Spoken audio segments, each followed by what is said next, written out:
member who wishes to strike the last word? The chair recognizes Mr. Suozzi to strike the last word.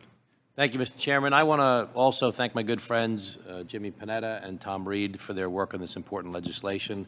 And we see from all of our colleagues that this is always a very personal story for everyone. I'm pleased to support the Bipartisan Hospice Act, and I was disturbed, as was everyone, to hear of last summer's OIG report that indicated the vast majority of hospices that have these deficiencies. The bill that Mr. Panetta and Mr. Reed have introduced would improve transparency and oversight and give the Secretary of HHS the tools he needs to force poor-performing hospices to improve.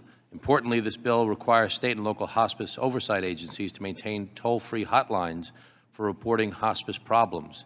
These hotlines will make it much easier for hospice patients and their families to report cases of abuse. This is, of course, a deeply personal topic for all of us. It is for me. When I was growing up, all four of my grandparents lived in my house. Three of them were very sick. We all helped care for our grandparents, with my mom, a registered nurse, doing the heavy lifting. And more recently, my both parents passed away. My mom was 93, my dad was 95, and had dementia issues at the end of his life. Fortunately, they both had long-term health care insurance that allowed them to die at home with the assistance of home health care givers. Unfortunately, as everyone has mentioned, we've got a storm coming in our country as baby boomers get older, and a doubling of the population over 65 and a tripling of the population over 85 by 2050, and we are ill-equipped to deal with this.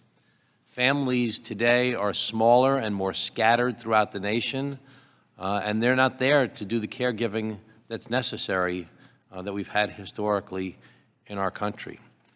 Americans turning 65 face a 50-50 risk of needing long-term health care services and supports. And those who do need it average more than $250,000 in expenses.